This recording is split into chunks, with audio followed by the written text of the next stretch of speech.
did you know that in Bus Flipper Simulator, you can find this?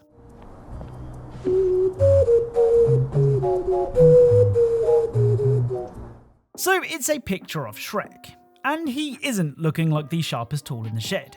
You can also find the gingerbread man too, and luckily he seems to have all of his gumdrop buttons. Not my gumdrop button! Hello and welcome to another episode of Video Game Easter Eggs, the series where we take a look at some of the latest and not so latest Easter eggs found in video games. As always, if you think you know of an Easter egg, secret or hidden detail that I'm yet to cover, then let me know in the comments. And if you want to be extra kind and support the many hours I pour into recording each and every one of these Easter eggs myself, then check out the link to my Patreon in the description. Anyway, without further delay, let's get started. Right, let's begin today's video with the Tony Hawk 3 and 4 remake. Now, if you watched my Tony Hawk Easter egg video, you'll have known that this Banjo Champion box found in the bin on the water park level caused quite a stir. So much so that the developers said that they would be removing it in a future update, and I can confirm that it is now gone from the game. Well, what makes this even stranger than it already is the fact that Banjo Champion can also be found in the Tony Hawk 1 and 2 remake.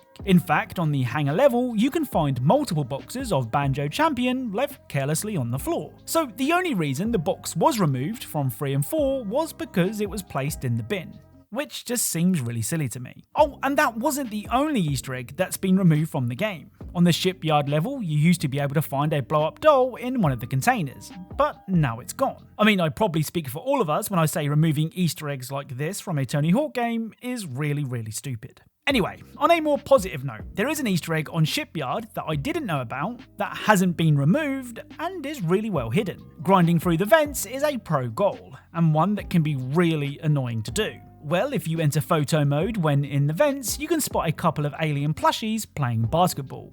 Fingers crossed that nobody gets offended by this one. Up next is the Eggcellent Crime Scene Cleaner. Recently, Crime Scene Cleaner got a whole load of new nightmare-themed levels added to the game.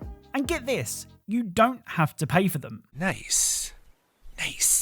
Each level is a nightmare-themed version of an existing level, but a lot of work has gone into them to make them feel different when compared to the originals. For example, the pizza restaurant is now home to bloodthirsty animatronic ducks, who will continue to bother you as you clean up their mess. If you want to know what went down here before the ducks went all bite of 87,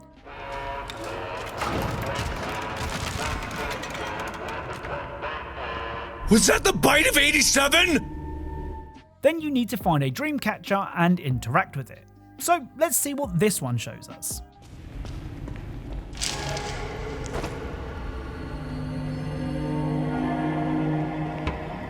What are you? A stupid human sandwich. What the hell are you? The stupid pizza sandwich chef. Okay, so it didn't really explain the murderous animatronics, but it did give us a reference to the famous Gordon Ramsay idiot sandwich clip. What are you? An idiot sandwich. Idiot sandwich what? An idiot sandwich, Chef Ramsay. Oh, and not many people know this, but that clip was actually a comedy sketch and not part of one of Gordon Ramsay's shows. Though, would you be surprised if it was? Next up, on the Loud Valley Resort, you can find a hidden tunnel that seems to have been explored before. Now, you might be wondering how I know this. Well, this hat and whip belong to Indiana Jones, who isn't exactly known for not snooping around. Okay, the hat's not a one-to-one copy, but it's close enough. Heading further into the tunnel, and we can find a skeleton with an arrow in its knee. Now granted, it does have multiple arrow-related injuries, but the arrow to the knee is a reference to Skyrim. I used to be an adventurer like you. Then I took an arrow in the knee.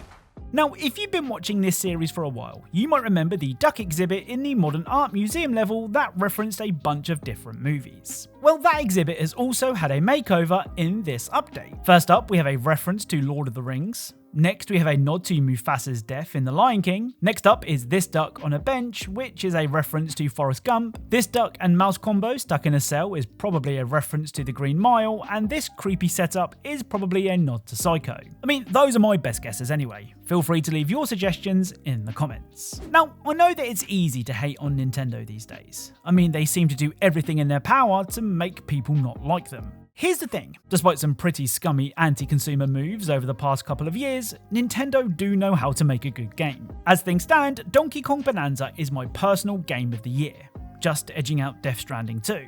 And the main reason I love it so much is that it's just a really gamey game. Everything is designed in a way that gives the player the most fun. And in 2025, that's pretty rare. Now, speaking of rare, don't worry, that segue will make sense. One of the challenge levels on the hilltop level layer is Nostalgia Country. And true to its name, you take on a Donkey Kong Country inspired level with a modern take on the level's iconic soundtrack.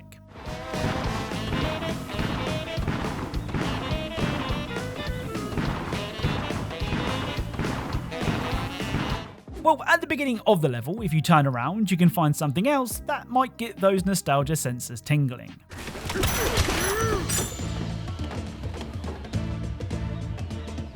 So this room is a reference to the same room seen in the original Donkey Kong Country, where before heading off on DK's journey, you could turn around and grab a free balloon.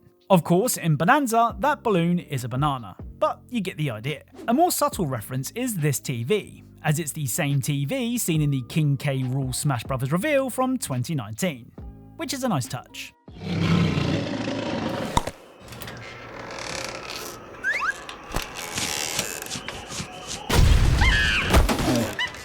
Now, I don't know if it's because I'm on the spectrum, and for the record I am, but I love games about digging for resources and then using those resources to upgrade your tools. Rinse and repeat. My love for the genre started with a game about digging a hole. And no, I'm not being vague, that's literally what it's called. My latest digging obsession is One Man's Trash, which follows the formula of a game about digging a hole closely. Perhaps even suspiciously so. Anyway, it's more digging and upgrading, and that's what I like. Now, when you're digging, you can find special items that are usually highlighted in purple. These are rare items, and you can display them above ground, though a lot of them will be familiar. So first up, we have the slightly used Holy Grail, which is a reference to Indiana Jones and The Last Crusade. Next, we have a bug in a rock, which is a reference to Jurassic Park and its amplified mosquito. This ET cartridge is a nod to the time that a game bombed so badly that copies had to be buried in a desert. This is a reference to the time that Shakespeare penned his own version of the Fast and Furious. These blue and red pills are an obvious reference to The Matrix, and this glowing mystery briefcase is a reference to the briefcase seen in Pulp Fiction. The other items are either too vague, like this wand, which might be a Harry Potter reference or it might not be, or are things like a standard crown. Right, let's end today's video with Team Fortress 2. Now, last month, the summer update released for Team Fortress 2 and brought with it 10 community-made maps. And luckily for us, these maps have some pretty cool Easter eggs. First up is this novelty license plate that can be found on the Boardwalk map. Now, I know what you're thinking. There can't be that many people out there called Bort that the name would warrant a novelty number plate. Well, you'd be surprised. Bort? Oh, come on, Bort? Mommy, buy me a license plate! No, come along, Bort. Are you talking to me? No, my son is also named Bort. On the same map above the Tunnel of Love, you can find this.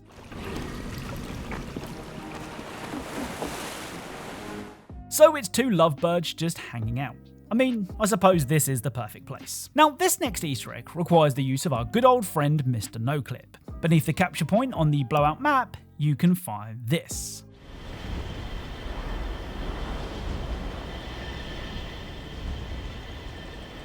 Now again, I know what you're thinking. What could be more cute than a penguin riding a reindeer? Well, I'll tell you what isn't cute, and that's the grenade strapped to the penguin's back. Oh, and because I know that some of you will ask, no, you can't blow the grenade up. Finally, and perhaps the most out of place Easter egg, which is saying a lot, can be found on the cargo map. Here you can find a giant freezer, which you normally can't access. Well, once again, Noclip comes in handy.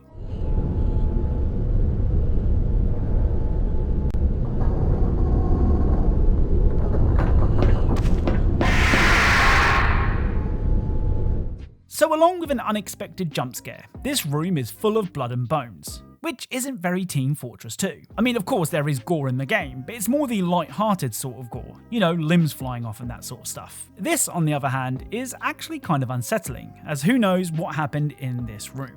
So that's it. If you enjoyed this video, then leaving a like is really appreciated. If you are a fan of Easter eggs and secrets in video games, then perhaps consider subscribing, as that's what this channel is all about. YouTube seems to think that you'll enjoy the video on screen, so go ahead and check that out. And as always, thank you all for watching, and I'll speak to you all soon.